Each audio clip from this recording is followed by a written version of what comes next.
नमो बुद्धाय. आज आपण पाहणार आहोत धर्मांतर का. आपल्या अस्पृश्य गणलेल्या समाज बांधवांचे उत्थान करण्याचा, शतकाची गुलामगिरी ठोकरण्याचा अंतिम मार्ग बाबासाहेबांनी निर्धारपूर्वक स्वीकारला. हिंदू धर्मातील धर्म मार्तांडांची भूमिका 14 तळ्याच्या संघर्षात आणि काळाराम मंदिर प्रवेशावेळी स्पष्ट झाली होती. अशा निर्णायक कालखंडात धर्मांतराची व्यवहार्यता आपल्या समाज बांधवांसमोर स्पष्ट करण्यासाठी डॉक्टर बाबासाहेब आंबेडकरांनी 30 व 31 मे 1936 रोजी मुंबई इलाका महार परिषदेत भाषण केले. ते जनताच्या 27 जून 1936च्या अंकात मुक्ती कोणपथे म्हणून प्रसिद्ध झाले. तेच हे ऐतिहासिक भाषण होय. या भाषणातील काही भाग आपण पाहणार आहोत. त्यात त्यांनी काही मुद्दे स्पष्ट केलेली आहेत. ती म्हणजे परिषदेची आवश्यकता, धर्मांतराची ही कारणे, ही वर्ग कलहाची बाब आहे, प्रथम सामर्थ्य मिळवा, तुमचा छळ का होतो, धर्मांतराची आध्यात्मिक कारणे, आणखीन बरेच मुद्दे त्यांनी दिलेले आहेत. ते आपण जाणून घेऊ. सदग्रहस्थ बांधवांनो आणि भगिनींनो, ही परिषद मी केलेल्या धर्मांतराच्या घोषणेचा विचार करिता मुद्दाम बोलविण्यात आलेली आहे. हे तुम्हास कळून चुकले आहेच. धर्मांतराचा विषय हा माझ्या दृष्टीने अत्यंत जिव्हाळ्याचा आहे. इतकेच नव्हे तर तुमचे पुढील सर्व भवितव्य माझ्या दृष्टीने त्याच्यावर अवलंबून असल्याकारणाने तो विषय मला अत्यंत महत्त्वाचा वाटतो. हे महत्त्व तुम्हा सर्वांना पटले आहे असे म्हणण्यास काही हरकत वाटत नाही. तसे नसते तर आज एवढ्या मोठ्या समुदायाने तुम्ही इथे जमला नसता. आणि म्हणून तुम्ही सर्वजण जे या ठिकाणी जमला आहात ते पाहून मला अतिशय आनंद वाटतो. परिषदेची आवश्यकता. धर्मांतराची घोषणा केल्यापासून अनेक ठिकाणी लहान मोठ्या प्रमाणावर ती सभा भरवून आपल्या लोकांनी या विषयावरील आपले मत व्यक्त केलेले सर्वांच्या कानी आलेले आहे. परंतु सर्वांनी एका ठिकाणी जमून विचारविनिमय करून धर्मांतराच्या प्रश्नाची निर्णयात्मक चर्चा करावी हा आहे. धर्मांतराची ऐहिक कारणे. धर्मांतराच्या विषयावर 2 दृष्टीने विचार केला पाहिजे. सामाजिक दृष्टीने विचार केला पाहिजे, तसेच धार्मिक दृष्टीनेही विचार केला पाहिजे. ऐहिक दृष्टीने विचार केला पाहिजे, तसेच तात्विकदृष्ट्याही विचार केला पाहिजे. परंतु कोणत्याही दृष्टीने धर्मांतराचा विचार करू लागलो तरी प्रथमतः अस्पृश्यता ही काय बाब आहे, तिचे खरे स्वरूप काय, याचा पुरता समज करून घेणे अत्यंत आवश्यक आहे. त्याशिवाय माझ्या धर्मांतराच्या घोषणेचा अर्थ तुम्हाला कळणे शक्य होणार नाही. अस्पृश्यता ही काय बाब आहे व तिचे खरे स्वरूप काय आहे याचा तुम्हाला समज व्हावा म्हणून प्रथमतः तुमच्यावर होत असलेल्या जुलमाच्या कहाणीची तुम्हाला आठवण करून देणे मला आवश्यक वाटते. सरकारी शाळेत मुले घालण्याचा हक्क सांगितल्यामुळे, विहिरीवर पाणी भरण्याचा हक्क सांगितल्यामुळे, वरात घोड्यावरून नेण्याचा हक्क सांगितल्यामुळे स्पृश्य हिंदूंनी मारहाण केल्याची उदाहरणे नेहमीच घडत असल्याकारणाने ती सर्वांच्या डोळ्यांपुढे नेहमी असतात. परंतु मारहाण करण्याची दुसरी अशी अनेक कारणे आहेत की ज्याचा उल्लेख केला असता हिंदुस्थानाच्या बाहेरील लोकांना तरी त्याचा विस्मय वाटेल. उंची पोशाख घातल्यामुळे मारहाण केल्याचे उदाहरण देता येईल. दागदागिना घातल्यामुळे मारहाण केल्याचे उदाहरण देता येईल. पाणी आणण्याकरिता तांबे पितळेची भांडी वापरल्यामुळे मारहाण केल्याचे उदाहरण देता येईल. जमीन खरेदी केल्यामुळे जाळपोळ केल्याचे उदाहरण देता येईल. मेलेली गुरे न ओढल्यामुळे व मेलेल्या गुरांचे मांस न खाल्ल्यामुळे मारहाण केल्याचे उदाहरण देता येईल. परंतु हे असे का घडते, याच्या मुळाशी काय आहे, ही गोष्ट माझ्या मते तुमच्यापैकी फारच थोड्या लोकांना कळत असेल. ती समजून घेणे माझ्या मते अत्यंत आवश्यक आहे. ही वर्ग कलहाची बाब आहे. वर जी कलहाची उदाहरणे दिली आहेत तिच्याशी व्यक्तीच्या गुणावगुणाचा काही संबंध नाही. दोघा खटनटातील तो कलह नव्हे. अस्पृश्यतेचा प्रश्न हा वर्ग कलहाचा प्रश्न आहे. स्पृश्य आणि अस्पृश्य या 2 समाजातील तो कलह आहे. सामर्थ्य मिळवा. याच्या पुढील प्रश्न जो तुम्ही विचारात घेणे आवश्यक आहे तो हा आहे की या कलहातून सुटका करून घेण्यास तुमच्या पदरी पुरेसे सामर्थ्य आहे काय. मनुष्य मात्राला 3 प्रकारचे सामर्थ्य अवगत असते. एक मनुष्यबळ, दुसरे द्रव्य बल आणि तिसरे मानसिक बल. या 3 बलांपैकी कोणते बल तुम्हाला उपलब्ध आहे असे तुम्हाला वाटते? तुमचा छळ का होतो? वस्तुस्थितीचे मी हे केलेले वर्णन जर खरे असेल तर त्यापासून निघणारा सिद्धांत तुम्हा सर्वांना कबूल करावा लागेल, व तो हा की तुम्ही तुमच्या सामर्थ्यावर अवलंबून राहाल तर तुम्हाला या जुलमाचा प्रतिकार करता यावयाचा नाही. तुमच्या सामर्थ्य नसल्यामुळेच तुमच्यावर जोर जुलूम होतो, याबद्दल मला काडीचाही संशय नाही. धर्मांतराची आध्यात्मिक कारणे. हिंदू धर्मात व्यक्तीला काही स्थान नाही. हिंदू धर्माची रचना वर्गाच्या कल्पनेवर केलेली आहे. एकाने दुसऱ्याशी कसे वागायचे याची शिकवण हिंदू धर्मात नाही. एका वर्गाने दुसऱ्या वर्गाशी कसे वागावे याची बंधने हिंदू धर्मात आहेत. ज्या धर्मात व्यक्तीला प्राधान्य नाही तो धर्म मला मान्य नाही. व्यक्तीच्या जीवनाला समाजाची जरी आवश्यकता असली तरी समाजाची धारणा हे धर्माचे अंतिम ध्येय होऊ शकत नाही.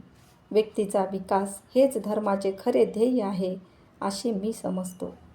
व्यक्तीचा जन्म समाजाच्या सेवेकरिता नसून उन्नतीकरिता आहे. ह्या एकाच कारणामुळे सुधारलेल्या राष्ट्रात एका माणसाला दुसऱ्या माणसास आपला गुलाम करून ठेवता येत नाही. ज्या धर्मात व्यक्तीला प्राधान्य नाही तो धर्म मला मान्य नाही. हिंदू धर्मात तुम्हाला सहानुभूती आहे काय? सहानुभूतीच्या दृष्टीने पाहिले तर सर्वत्र शून्यच आहे असे म्हणावे लागेल. कोठेही तुम्ही गेलात तरी तुमच्याकडे आपुलकीच्या भावनेने कोणीही पाहणार नाही. याचा अनुभव तुम्हाला चांगलाच आहे. हिंदू समाजात तुमच्याकरिता समानता आहे काय? हा प्रश्न खरोखरीच विचारावयास नको. अस्पृश्यता ही मृत्यूमंद असमानताच आहे. एवढी मोठी असमानतेची जागती ज्योत कोठेच दिसावयाची नाही. अस्पृश्यतेपेक्षा जास्त उग्र स्वरूपाची असमानता जगाच्या इतिहासात अन्यत्र कोठेच सापडणार नाही. कमी अधिक भावाने एकाने आपली मुलगी दुसऱ्याच्या मुलाला न देणे, कमी अधिक भावामुळे एकाने दुसऱ्याच्या बरोबर सहभोजन न करणे, अशा प्रकारचे असमानतेचे निर्दर्शक वर्तन आपणास पाहावयास सापडते.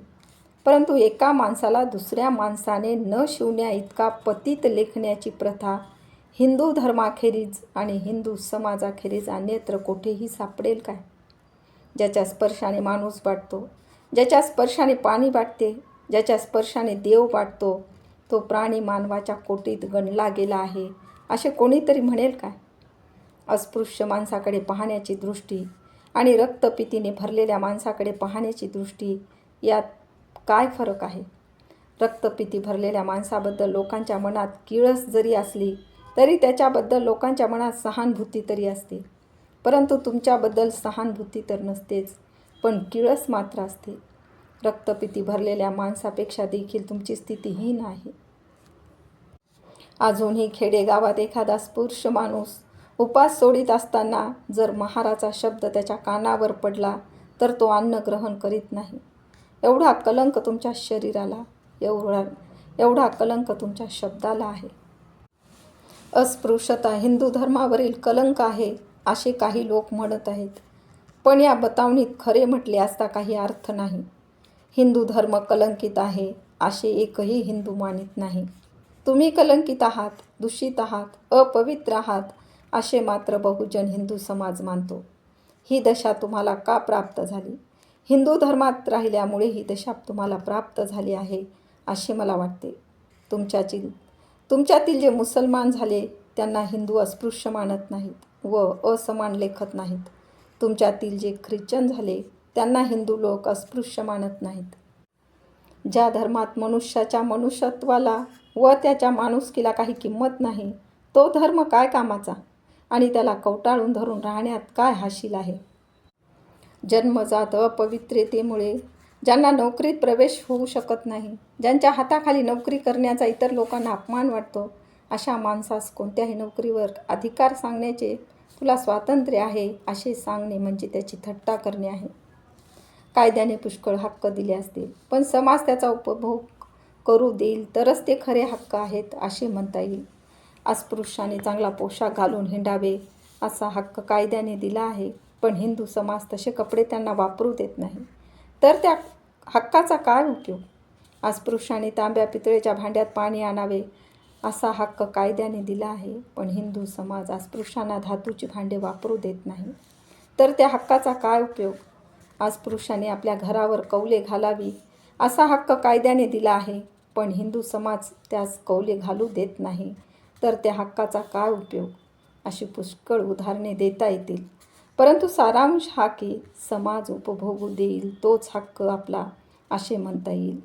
ज्या हक्काला समाजाची आडकाठी आहे, हरकत आहे, तो हक्क कायद्याने जरी दिला असला तरी त्याचा काही उपयोग नाही. या धर्माने तुमचे मानसिक स्वातंत्र्य हिरावून घेऊन तुम्हास गुलाम केले आहे व याच धर्माने तुम्हाला व्यवहारात गुलामगिरीच्या दशेत आणून टाकले आहे. तुम्हाला जर स्वतंत्र हवे असेल तर तुम्हाला धर्मांतरच केले पाहिजे. जातीभेदाचा व अस्पृश्यतेचा उगम अस्पृश्य लोकांपासून झालेला नाही. जातीभेदाचा व अस्पृश्यतेचा उगम वरिष्ठ वर्गांच्या हिंदूच्या हातून झालेला आहे. जातीभेदाचा व अस्पृश्यतेचा पायंडा त्यांनी घातला आहे. जातीभेद व अस्पृश्यता पाळण्याचा धडा वरिष्ठ वर्गाच्या हिंदूंनी घालून दिलेला आहे.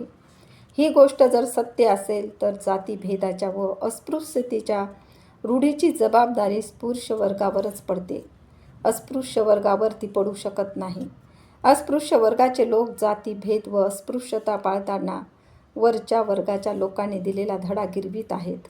तो धडा जर खोटा आहे तर त्याचे पाप ज्यांनी तो धडा दिला त्यांच्यावरच येऊन पडते. ज्यांनी गिरवला त्याच्यावर येऊन पडू शकत नाही. हे उत्तर जरी समर्पक असले तरी या उत्तराने माझे स्वतःचे समाधान होऊ शकत नाही. ज्या कारणामुळे जातीभेद व अस्पृश्यता ही आपल्यामध्ये शिरली त्या कारणाला आपण जरी जबाबदार नसलो तथापि आपल्यामध्ये जो जातीभेद व जी अस्पृश्यता नांदत आहे तिचा धिक्कार न करणे, ती आहे तशीच चालू देणे आपल्याला इष्ट नाही. अस्पृश्यतेचा व जातीभेदाचा शिरकाव करण्यास जरी आपण जबाबदार नसलो तरी ती घालवण्याची जबाबदारी आपल्यावर आहे. ही जबाबदारी आपण सर्वांनी ओळखली आहे, याबद्दल मला समाधान वाटते. विरोधकांची भूमिका. धर्मांतराची चळवळ सुरू झाल्यापासून अनेक लोकांनी त्या चळवळीच्या विरुद्ध अनेक आक्षेप घेतलेले आहेत. त्या आक्षेपात किती सत्य आहे याचा विचार करणे आवश्यक आहे. काही हिंदू लोक धार्मिकपणाचा मोठा आव आणून तुम्हाला असे सांगत आहेत की धर्म ही काही उपभोगाची वस्तू नव्हे. ज्याप्रमाणे आपण आज एक कोट घालतो दुसऱ्या दिवशी दुसरा घालतो, त्याचप्रमाणे धर्मात फेरबदल करता येणार नाही. हिंदू धर्माला जुगारून देऊन तुम्ही परधर्मात जाता, तर जे तुमचे पूर्वज इतके दिवस या हिंदू धर्मात राहिले ते मूर्ख होते की काय, असा प्रश्न काही शहाण्यांनी उपस्थित केला आहे. माझ्या दृष्टीने या आक्षेपात कोणत्याही प्रकारचे तथ्य नाही. हिंदू धर्म आमच्या पूर्वजांचा धर्म नसून ही त्यांच्यावर जबरदस्तीने लादलेली गुलामगिरी आहे. या गुलामगिरीतून आपली सुटका करून घेण्याची साधने त्यांना उपलब्ध नव्हती, म्हणून त्यांना त्या गुलामगिरीविरुद्ध बंड करता आले नाही व त्यांना गुलामगिरीतच राहावे लागले. याबद्दल त्यांना कोणी दूषण देणार नाही. कोणी झाले तरी त्यांची किवच करील. परंतु हल्लीच्या पिढीवर तशा प्रकारची जबरदस्ती कोणालाही करता येणार नाही. त्यांना सर्व बाबतीत स्वातंत्र्य आहे.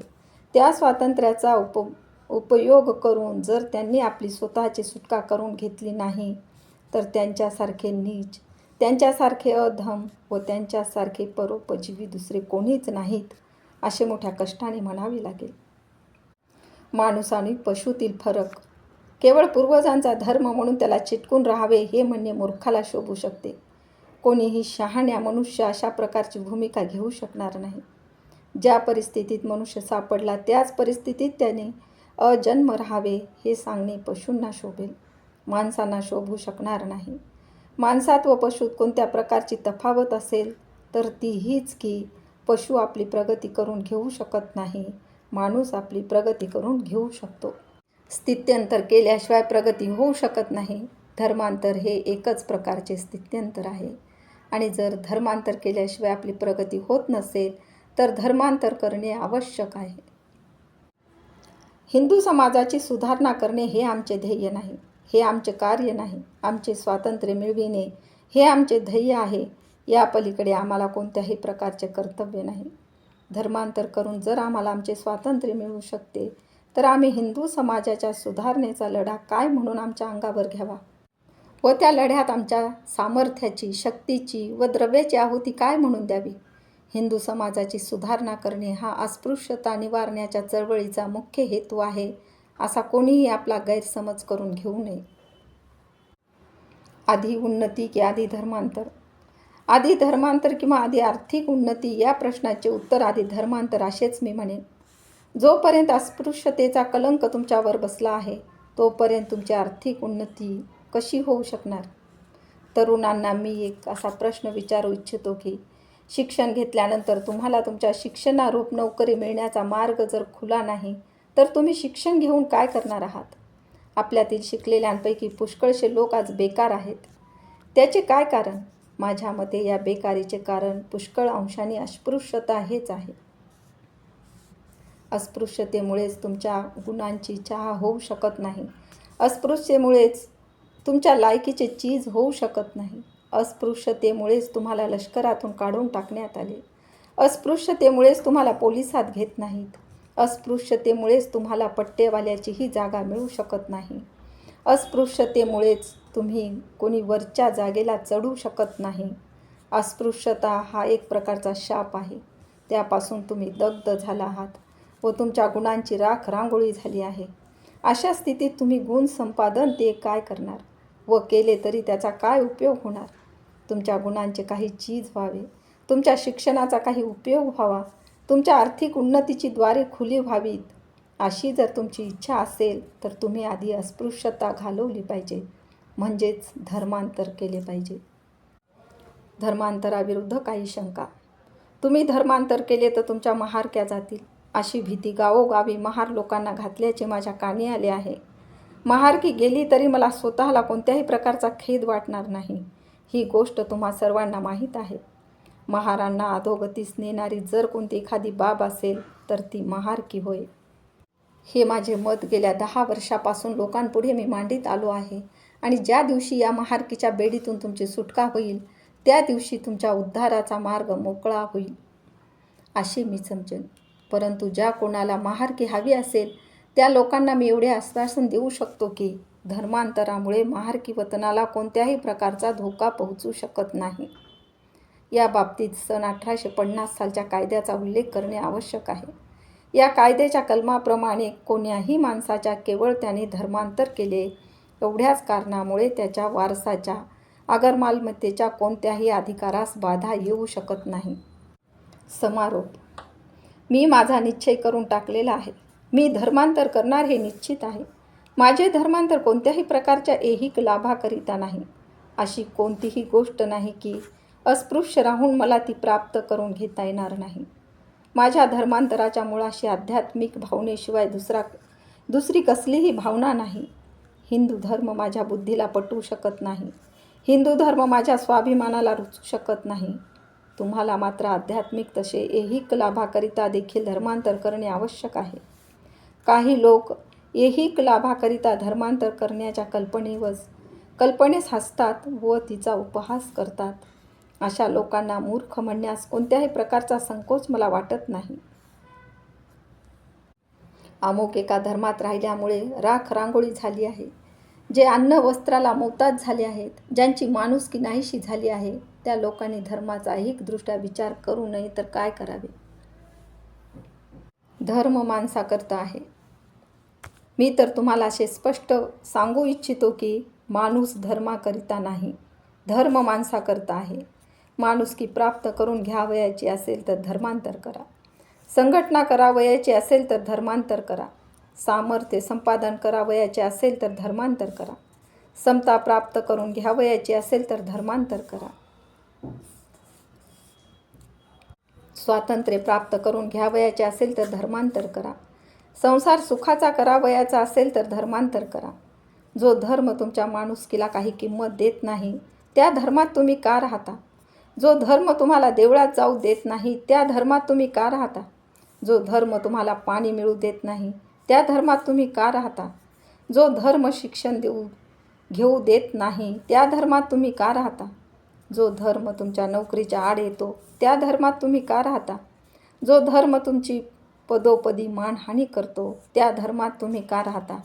ज्या धर्मात माणसाशी माणुसकीने वागण्याची मनाई आहे तो धर्म नसून शिरजोरीची सजावट आहे. ज्या धर्मात माणसाची माणुसकी ओळखणे अधर्म मानला जातो तो धर्म नसून रोग आहे.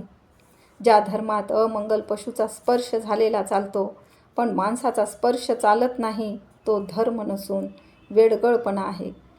जो धर्म एका विशिष्ट वर्गाने विद्या शिकू नये, धनसंचय करू नये, शस्त्र धारण करू नये असे सांगतो तो धर्म नसून माणसाच्या जीवनाचे विडंबन आहे.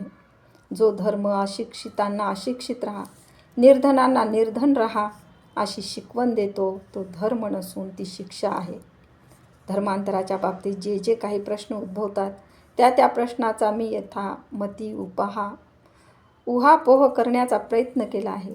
या प्रश्नावरील माझे विवेचन कदाचित पाल्हाळिक झाले असेल, परंतु या विषयाचा सांगोपांग विचार करण्याचे मी पूर्वीपासूनच ठरविले होते. धर्मांतराच्या बाबतीत विरोधकांनी जे मुद्दे उपस्थित केले आहेत त्यांना उत्तर देणे आवश्यक होते. धर्मांतराच्या घोषणेची सार्थकता पटल्याशिवाय कोणीही धर्मांतर करू नये असे माझे मत आहे आणि त्यामुळे कोणाचीही वृत्ती शांशक राहू नये व कोणाच्याही मनात किंतु राहू नये एवढ्याकरिता इतक्या सविस्तरपणे या प्रश्नाचा विचार मला करावा लागला.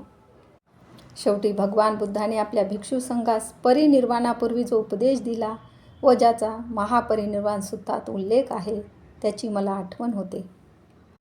त्यांनी आनंदाला सांगितले, तुम्ही सूर्याप्रमाणे स्वयं प्रकाशित व्हा, पृथ्वीप्रमाणे परप्रकाशित राहू नका, स्वतःवरच विश्वास ठेवा, दुसऱ्या कोणाच्या अंकित होऊ नका, सत्याला धरून राहा, सत्याचाच आश्रय करा, दुसऱ्या कोणाला शरण जाऊ नका. मी देखील बुद्धाच्या शब्दाचाच आश्रय करून तुम्हाला असा निरोप देतो की तुम्हीच आपले आधार व्हा. तुम्ही स्वतःच्या बुद्धीला शरण जा, दुसऱ्या कोणाचाही उपदेश ऐकू नका, दुसऱ्या कोणालाही वश होऊ नका, सत्याचा आधार घ्या, सत्यास शरण जा, दुसऱ्या कशासही जाऊ नका. हा भगवान बुद्धाचा उपदेश या प्रसंगी ध्यानात ठेवाल तर माझी खात्री आहे की तुमचा निर्णय चुकीचा होणार नाही. या भाषणानंतर 14 ऑक्टोबर 1956ला डॉक्टर बाबासाहेबांनी बुद्ध धम्माचा स्वीकार केला व कोटी कुळाचा उद्धार केला. आपल्याला ही माहिती आवडली असल्यास आमच्या चॅनलला लाईक, शेअर